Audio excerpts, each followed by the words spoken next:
Les images violentes du séisme qui a frappé la Turquie et la Syrie au mois de février 2023 restent à jamais gravées dans les annales. Des dégâts matériels importants et d'énormes pertes de vies humaines dans les 11 provinces touchées par les tremblements de terre. Une catastrophe qui a fait au total 15 millions de sinistrés.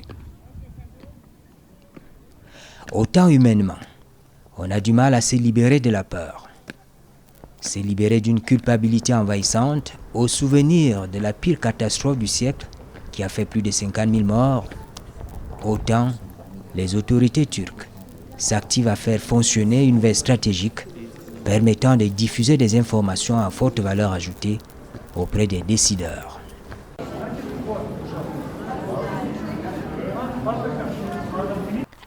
Dans cette approche, la FAD, la Direction de la gestion des catastrophes et des situations d'urgence relevant du ministère de l'Intérieur turc, mobilise des compétences pour un système informationnel fiable donnant la possibilité de remonter à temps réel les données sur l'activité sismique, la probabilité d'une secousse ou d'une série de secousses plus ou moins violentes du sol. Cela sur toute l'étendue des 81 provinces abritant une population de près de 90 millions d'âmes. De jour comme de nuit, les équipes multidisciplinaires du président Younou Césaire sont au taquet. Dépêché à Ankara en cette période de Ramadan auprès des autorités turques par le chef de l'État pour un message de solidarité et la remise d'une contribution financière de plus de 600 millions de francs CFA à la suite du séisme, le ministre de l'administration territoriale, en charge de la protection civile, a mis son séjour à profit pour visiter la FAD.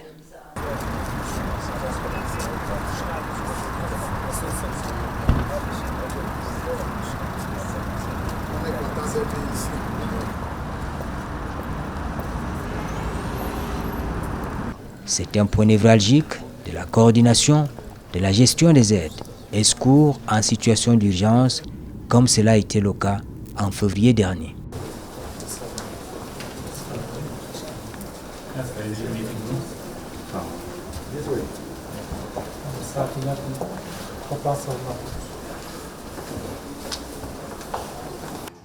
Paul Atangandji et l'administration de la FAD ont tenu une séance de travail restreinte avant la visite de la salle des opérations dotée des équipements modernes de communication.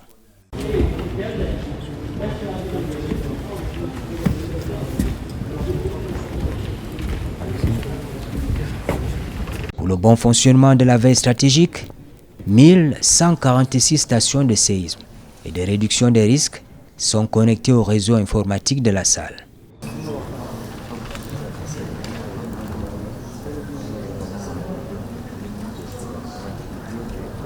Les images satellitaires sont disponibles.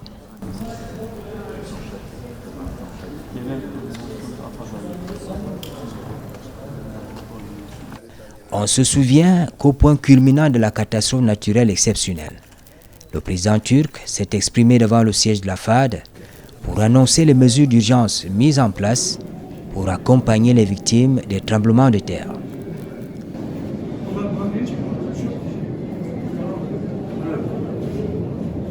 Recep Tayyip Erdogan faisait savoir, par exemple, qu'à partir du mois de mars 2023, l'État construirait 30 000 logements. La coordination et la supervision des opérations de secours se feront à partir de la FAD. L'infrastructure au centre administratif d'Ankara a tout l'air d'un laboratoire, d'un point d'attache des équipes de la protection civile mobilisées pour le suivi des activités de terrain.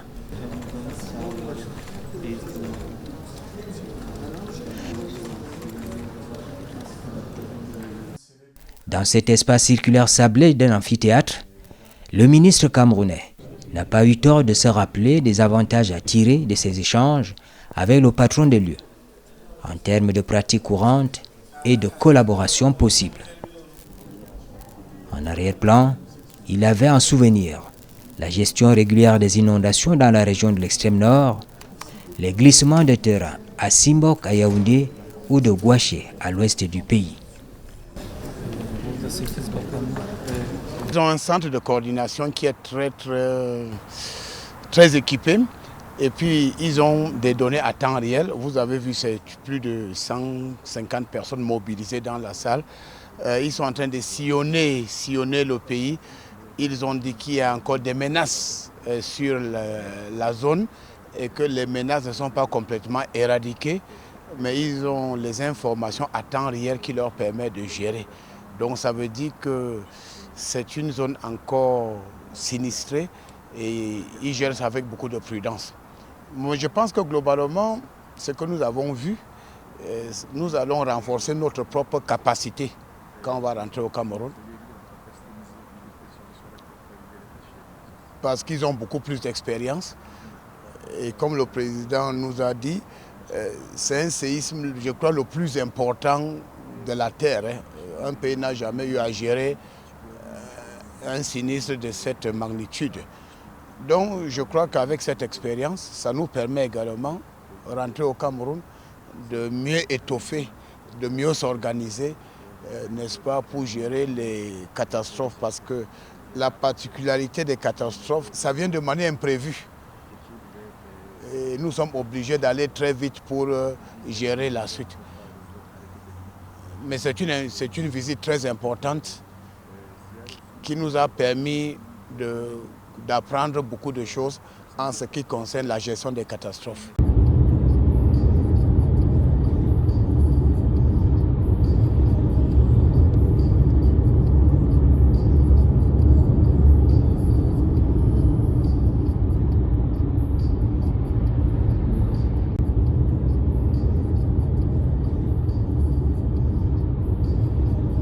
L'autorité de gestion des catastrophes et des urgences de la République de Turquie tient son rayonnement, entre autres, de la signature des accords-cadres de coopération couvrant les questions importantes allant du renforcement des capacités en matière de gestion des catastrophes au partage d'expériences et à l'assistance humanitaire.